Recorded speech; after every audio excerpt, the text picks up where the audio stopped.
ito ay 2006 model Civic EX. Meron siyang sunroof. Yan.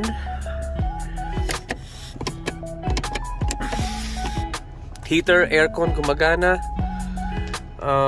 Meron na siyang 282,000 kilometers.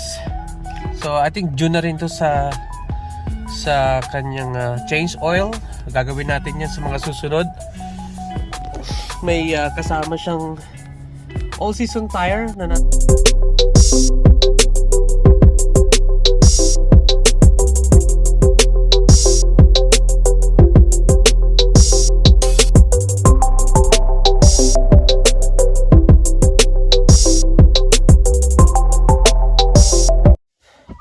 Hi guys! Welcome back sa akin channel. This is Vicente TV.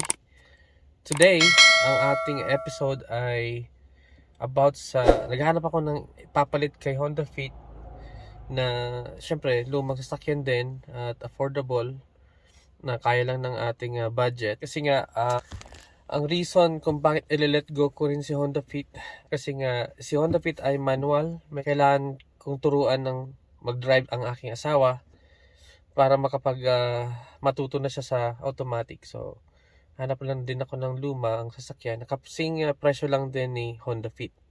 So nandito ako ngayon sa bahay ng aking contact. Actually 1:30 pa yung aming usapan. Medyo napaaga ako. Aga ako ng 10 minutes. So kung nakita ko to sa online guys, sa market, 2006 Honda Civic EX. So may mga medyo tama siya. Pero I think okay naman siya. Mas maganda yung makina at saka maganda yung loob. Wala ang problema yan. Mga tama sa body na yan, normal lang yan sa 15 years old na sasakyan. Don't expect too much sa mga used car.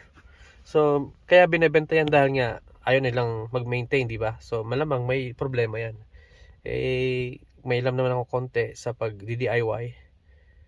Yeah, yun. So, yeah, tara. Tingnan natin to guys kung papasaba to sa ating panlasa.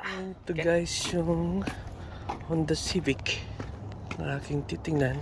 Oh, nice. Okay pa yung gulong. Malinis yung loob. Medyo may tama yung body. Walang problema yun guys. So, yeah, antayin lang natin yung lumabas ating contact dito. May kalawang dito. That's normal. Ito. Ding. Not bad. I don't care. Okay. So, yan guys. Nag-i-snow ngayon. Test drive natin tong kotse na to.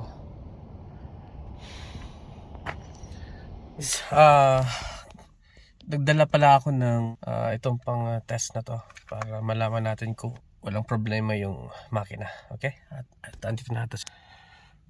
Yeah.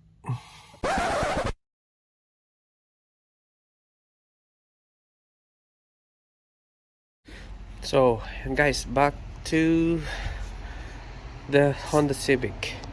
So, ito guys, nakuha ko na siya. So ngayon ang ginagawa ko, chinecheck ko kung may mga tagas ba sa ilalim. Although chineck ko na naman kanina. Chineck ko na yung oil level niya. Medyo mababa. So kailangan natin siyang i-change oil soon. So far naman sa yung makina niya ay walang problema. Wala akong nakikita mga leak.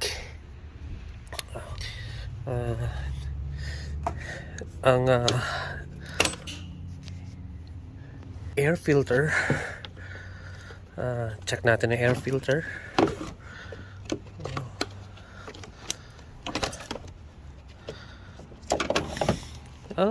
Okay, medyo madumi na guys. Papalitan natin yan sa pag basic maintenance natin dito. Air filter, wiper, papalitan natin yan. Level ng fluid medyo mababa. So, medyo, yeah, sabi ko nga marami tayong gagawin kapag ang nabili natin sa sakyan ay use at syempre medyo may kalumaan na. Maging ready kayo sa ganitong mga maintenance. Ito pala guys, kanina meron siyang check engine light. So ang ginawa ko, dahil nga dinala ko yung aking scanner, so tiyanak ko kung meron bang major problem sa makina. So yun nga, meron siyang engine light. It's a P128 o 028. So easy fix yun guys. So ang ginawa ko, ginamit ko tong scanner at clear ko yung check engine light. So ngayon wala na siya guys. Look at that. So ito ay 2006 model Civic EX. Meron siyang sunroof. Yan. Heater, aircon gumagana. Meron na siyang 282,000 kilometers. So I think due na rin to sa kanyang change oil. Gagawin natin yan sa mga susunod.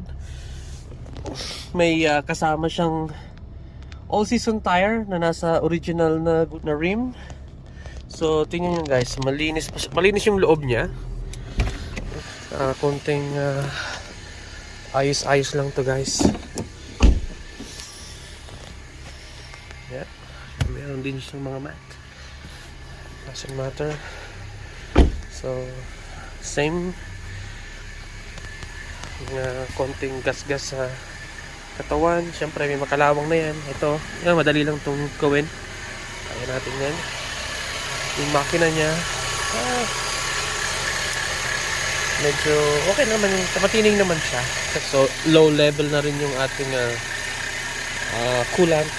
Gagawin natin yan. Mga oil. Ito, lilinisin natin yan. Madali lang yung gawin. Yeah. Headlight. Naka winter tire na pala siya. So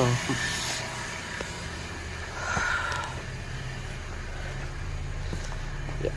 Then ito, konting kalawang.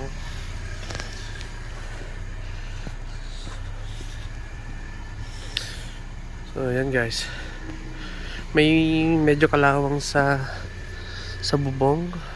Okay lang yan. Saka dito, yeah, okay lang yan. At least walang tulo. So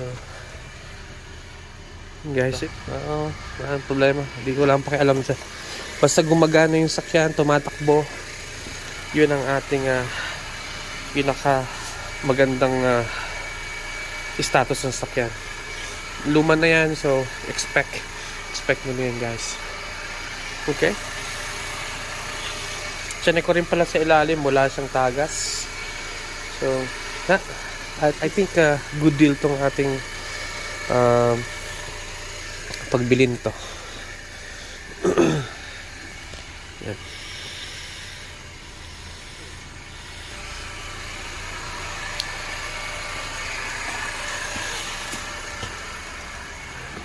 Wala sa major na aksidente.